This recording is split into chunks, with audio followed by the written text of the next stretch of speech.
Former vice presidential candidate Sarah Palin isn't running for office in the midterms, but she is taking to the campaign trail. The former Alaska governor traveling the country campaigning for candidates. Thus far, she's made 9 endorsements. Palin's choices get free publicity through her social media, often get financial support through Sarah PAC, her political action committee. But people are asking, does Sarah Palin still have the magic touch? And joining us now from the right, Scottie Nell Hughes of the Tea Party News Network, and from the left, Ben Wikler, Democrat strategist and host of The Good Fight. And ladies first, Scottie Nell, Sarah Palin. She wowed him at the NRA convention. Will she equally wow Republican voters and independents in the upcoming election cycle? Oh, I think her name definitely still has enough clout to wow voters, hence why people are begging for her to endorse them. And if she did not still pack the power to bring voters to vote and bring support and bring dollars, then she wouldn't even be involved. She could just go back to Alaska, deal with her reality show, and write her book.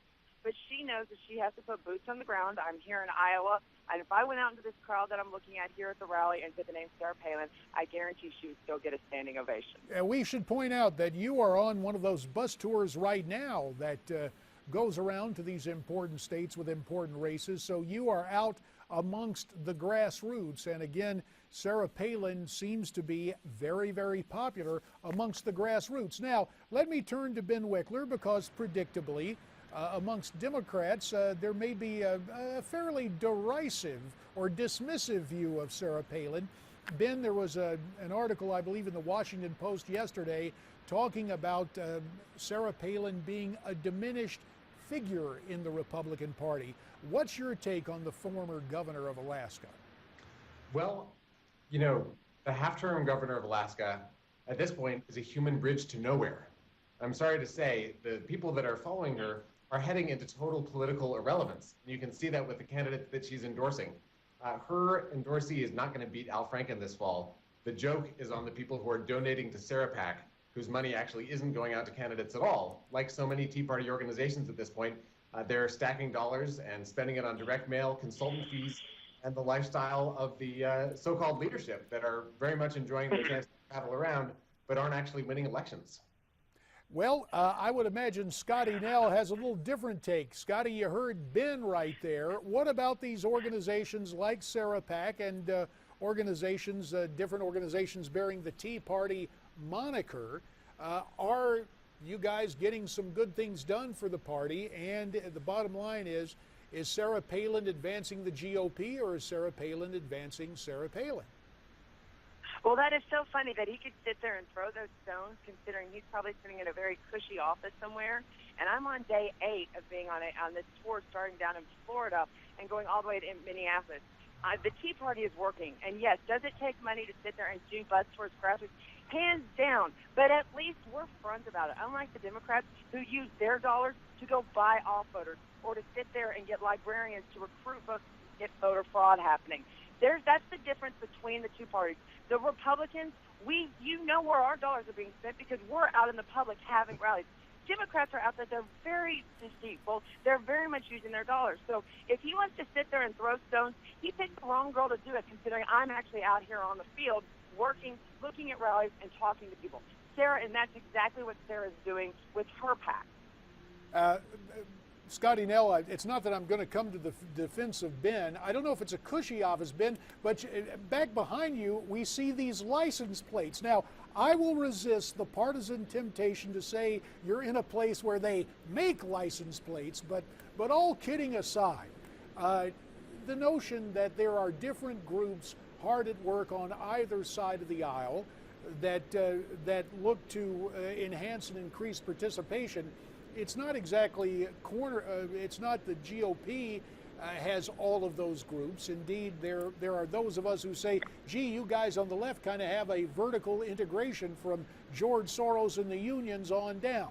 But again, let's return to the discussion of Sarah Palin. I cannot help but note when Ms. Palin was governor of Alaska, before her selection to the ticket by John McCain in 2008, she enjoyed great bipartisan support.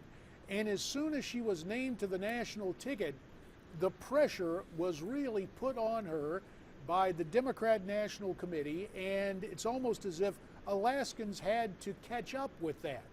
Do you still stand by the caricature of Sarah Palin as a divisive figure in American politics?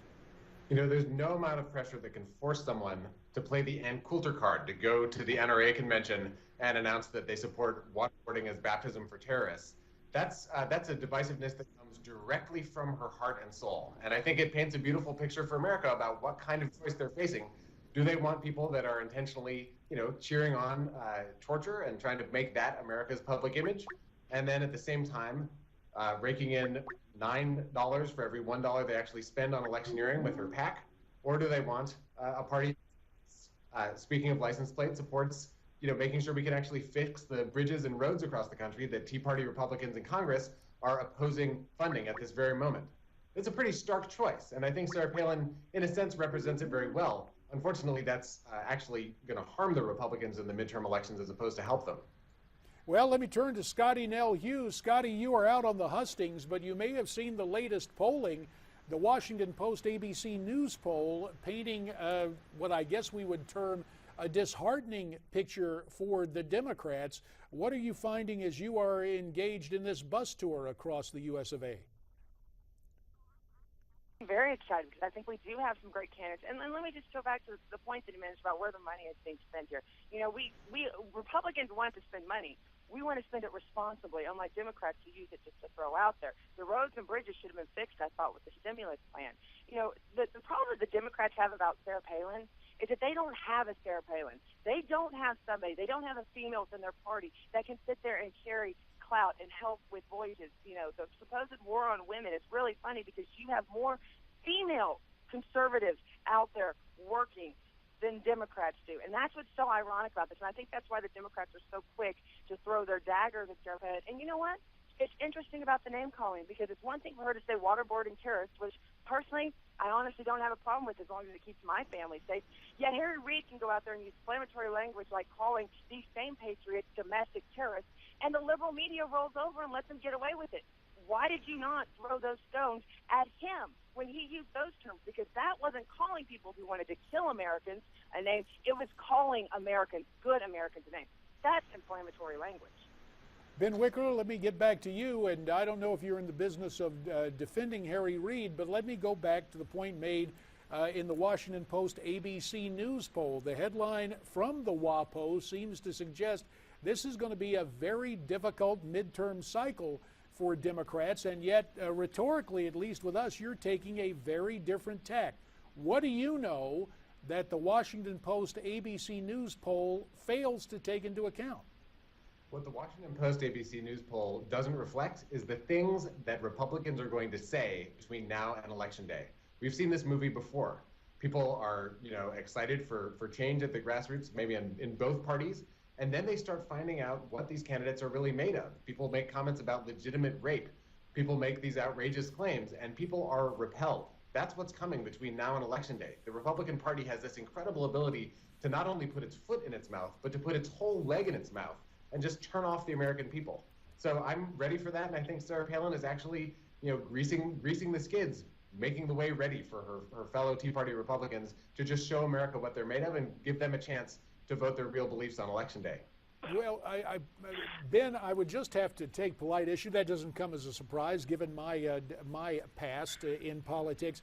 It seems to me, Scottie Nell, that Sarah Palin has a gift in terms of defining issues. It was Sarah Palin in connection with Obamacare that first brought into vogue the term death panels, and that certainly resonated and seemed to help define some of the difficulties with Obamacare. So some of the heartburn that Ben has, or perhaps his assurance that Republicans will stick their foot, maybe their whole leg in their collective mouths, does Palin have the gift of defining issues? Is that why we are seeing such rhetoric focused on her? Well, no, I think you're very right on that, JD. And actually, I'm going to have to agree with my buddy over there on the fact that, yes, the Republicans have a great habit of putting our foot in our mouth, in fact, our whole legs in our mouth. But what you have to realize, Sarah Palin, whatever she says, She's smart. She knows what she's saying. And while, yes, it might inflame every Democrat progressive under the sun, that's what she wants to do. It is our side that she energizes. You know what? Her comments, there's not been one comment she has made that has offended me. You know, I can tell you other Republicans, you want to talk about Aiken and race, those sorts of issues. Where this case, and he's right on this point, you guys can sit back there and you can wait. What I'm thinking, what I'm more worried about is people like John Boehner going out there and getting his opponent fired for his job. I'm worried about people like John McCain saying that we need to fix Obamacare instead of repeal it. Sarah Palin, with her comments like death panels and waterboarding terrorists, is right exactly what our base needs to hear. We need to hear leadership. We need to hear strong words, and that is why Sarah Palin is so popular. We will have to leave it there, folks. We appreciate it. Ben Wikler on the left, Scottie Nell Hughes on the right, and we thank you for the partisan give and take. So we're going to put it to you. Sarah Palin, does she portend great things for the party and for herself personally, or will she create some heartburn for Republicans in the midterm? We'd love to hear from you. Why don't you tweet us your comments at Newsmax TV, #America's Forum. You can also email us, and there's Facebook. Stay tuned.